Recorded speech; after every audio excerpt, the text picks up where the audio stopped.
Last time on Dragon Ball Hakai. While training, Whis was contacted by the Grand Priest about a very important meeting. One of the 12 gods of destruction will be removed from their position, and either Goku or Vegeta will be taking their place. But which one? And which destroyer will be cast down from the heavens and become mortal once more? This is part 2 of an ongoing series and was created by Hakai. Support him and catch up fully using the links below. At Zeno's palace, all of the destroyers, angels, and Kaioshin humbly kneel in the presence of the Omni King. And then there's Goku. Of course, the Deitist duo couldn't care less about the lack of formality and are simply happy to see him, greeting him simultaneously with only a millisecond delay between their voices. They tell him that he's arrived just in time. The Saiyan responds with a, "Yo, Zennies, how have you been?" Causing everyone around to shoot a gaze of death at our hero. As you can almost feel their stares, Goku begins to think that all these other guys might be a little upset with them. And between starting the Tournament of Power and now this, of course they're mad, especially at Goku and Beerus. So he'd better just shut his mouth and try not to make things worse. What Vegeta may be referring to, and from what we learn in Chapter 28 of Dragon Ball Super, a long time ago, Beerus ruined a multi-universal hide-and-seek tournament by falling asleep. Since he was unable to be found and unable to respond to the Omni King's commands, the entire thing had to be cancelled. This sent Zeno into such a fury that all of existence could have been erased, so the other gods have held a grudge against Beerus ever since. Anyway, Beerus scowls at both of these fools to shut it. This is no time to talk, and Goku better get down on one knee this instant before he forces him to. The Dakaishin calls for the conference to begin, requesting only the candidates and their mentors to remain center stage.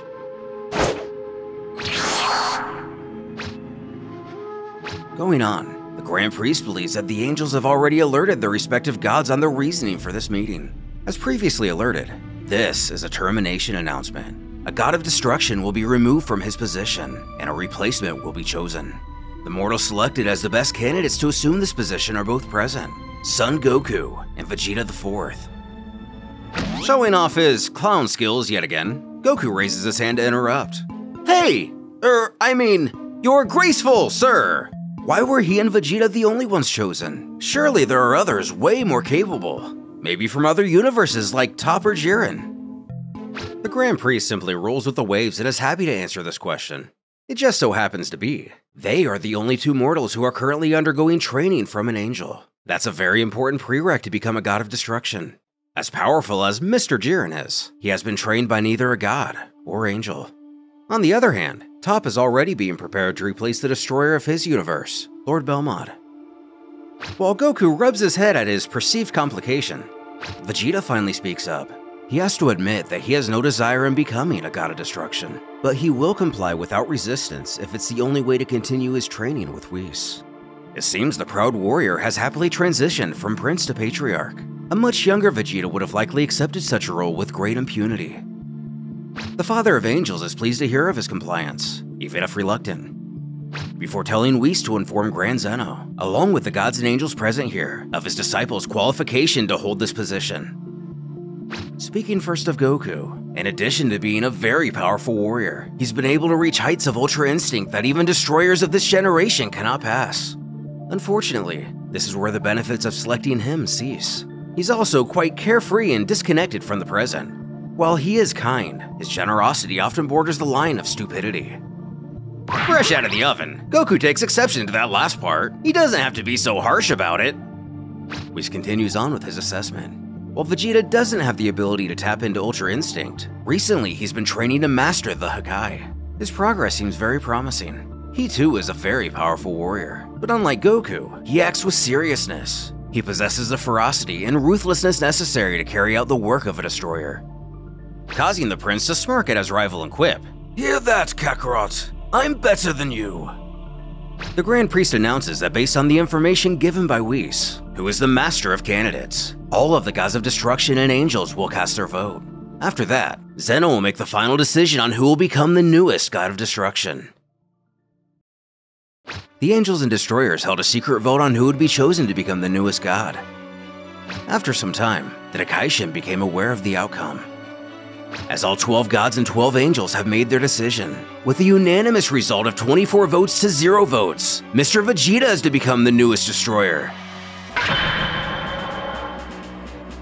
Though not ultimately desired, he can't help but take pride in beating Goku in anything, who feels twice baked after getting completely shut out. It's not like he actually wanted to be the next god of destruction, but he also didn't want to lose like this.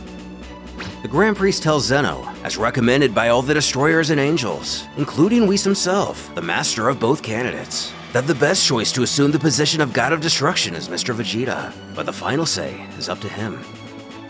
Both of which utter, No, screw the vote, we want our friend Goku.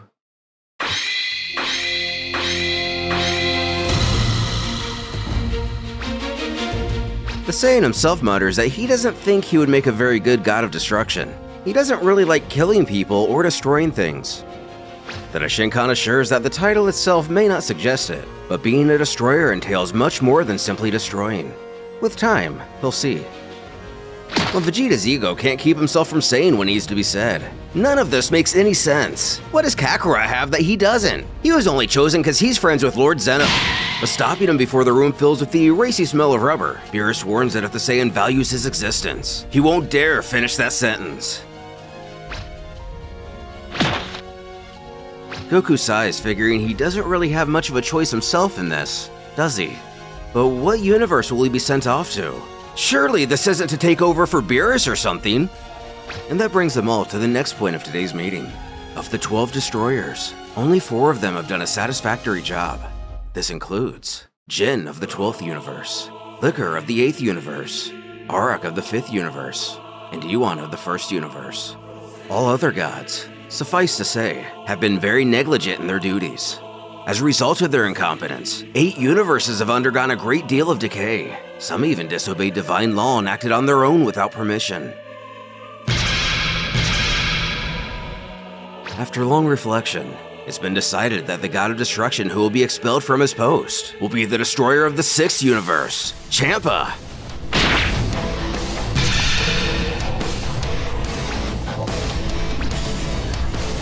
The Grand Priest asks Champa to please make his way to the center of this room, and for the Universe 6 Supreme Kai, Fua, to join him. In addition to their universe presenting a very low mortal level and demonstrating clear disregard for the functions which surround the title, the Lord in question left his territory and crossed over into the 7th universe without permission, merely for a selfish attempt to gather the Super Dragon Balls. Among others, it's because wrongdoings like this they've decided Champa is no longer fit to hold his position. Which is an interesting choice. The Shinkan's wording makes it out to be that it was he and a group of others that came to this conclusion, which would logically be Jin, Liquor, Arak, and Iwan since they were the only ones off limits from the start of this meeting. Ro just better be happy this didn't all regard specifically the Supreme Kais. Champa relents that he should have expected this. But what happens next? What will become of him now? And from this moment forward, he'll be stripped of his divinity.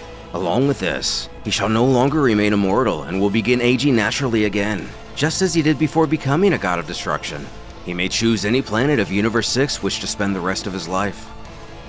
If that's the case, he requests to be left on the planet known as Earth, which is a bit ironic seeing how the Super Dragon Balls got him in this situation to begin with, and the only reason his universe contains an Earth now is because of him. Fua interjects that he tried to convince him to act diligently, but he simply would never listen, even after explaining to him that this would likely be the outcome of his behavior.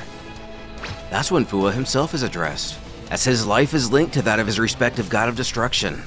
With the loss of Champa's divinity, Fua himself will immediately perish. After, he'll be sent to the supreme planet of his universe to carry on as a deceased deity. Who also takes the bad news relatively well. If this is his fate, so be it. In all reality, it could be worse. Turning to Zeno, the Grand Priest beckons if he wishes to now proceed with the termination.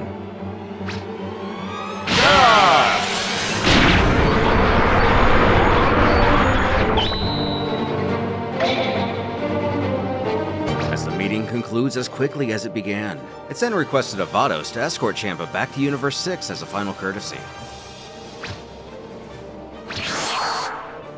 Approaching him, she decides to ham it up one last time and sobs. "Oh, Lord Champa, this'll be our last trip together. How the sorrow overwhelms me! Causing Champa to scream for her to keep her lame performances to herself.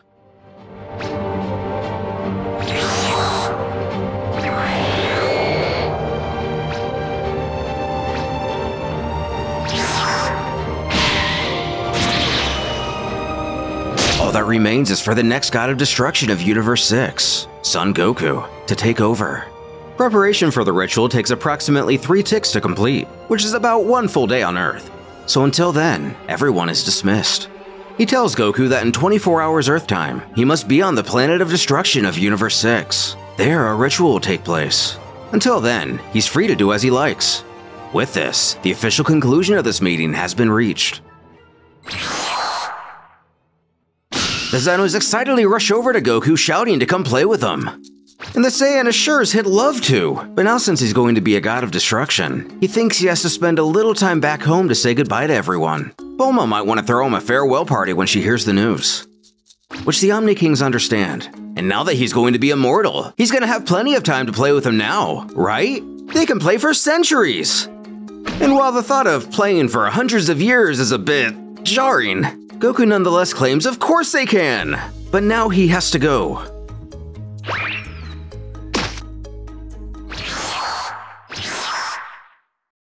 At Capsule Corp.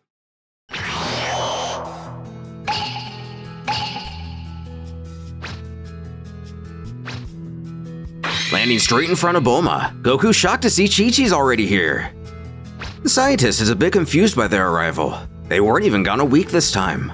And Beerus and the Supreme Kai are here too? Don't tell her the Earth is in danger again. Beerus smiles to inform that they have only come along to join in on Goku's going away party. Surely there'll be lots to eat. But a going away party? Going away to where?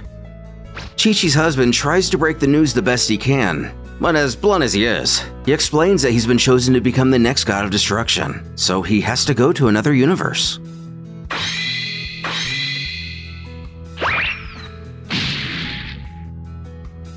After receiving the news that Goku would become a god of destruction, Bulma called an emergency party at Capsule Corp. All of Goku's friends gather to better understand what's happening and to bid farewell.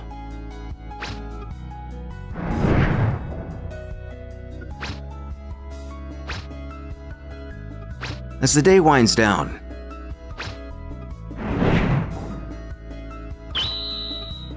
Goku still tries to explain his side of things to a dejected Chi-Chi. He didn't even want to be a god. He thought they were going to choose Vegeta. But Zeni intervened and they picked him instead.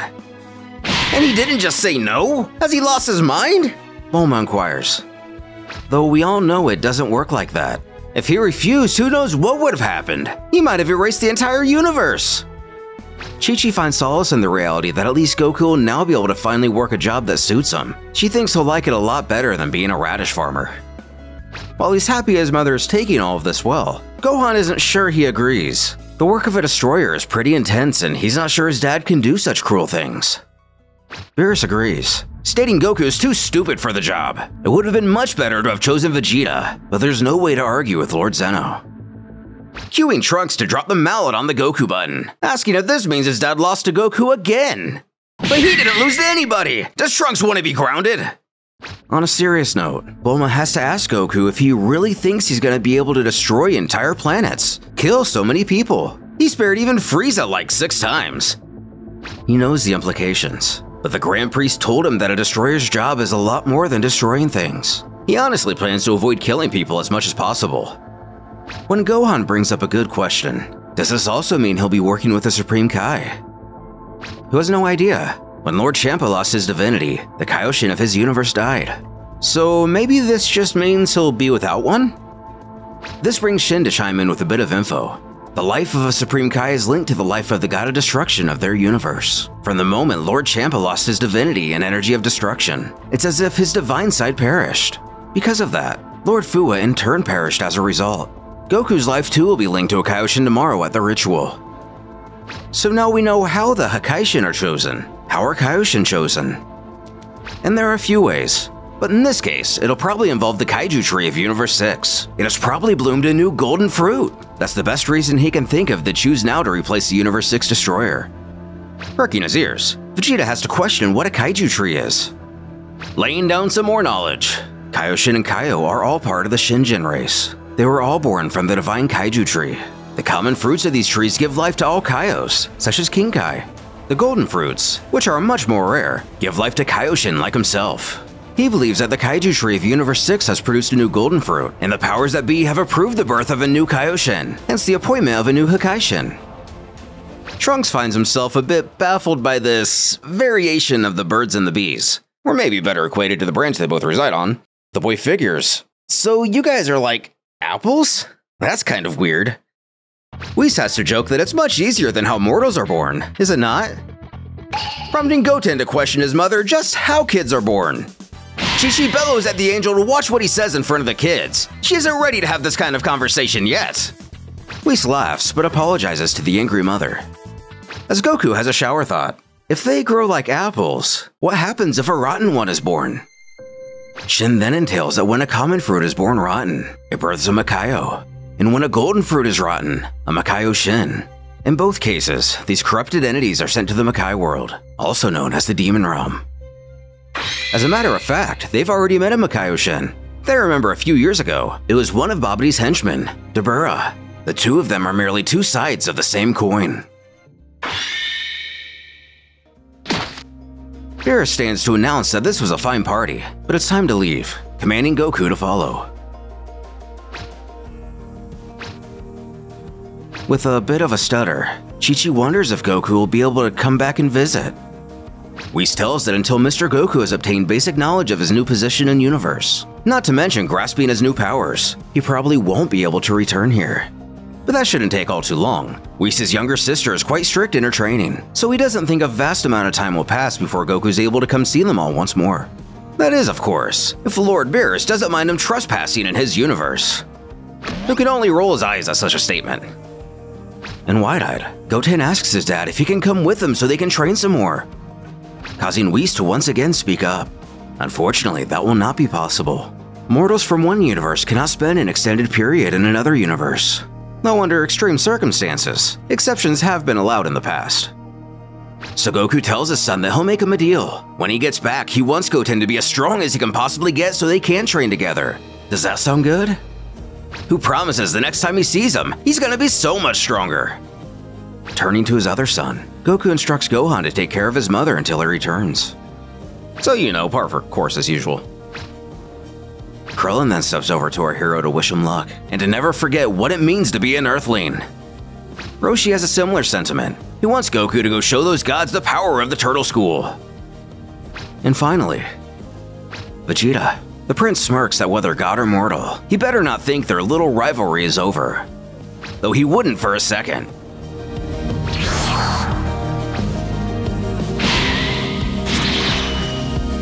As Goku blasts off to his newest adventure, Bulma too wishes him luck. They'll be waiting for the day he returns.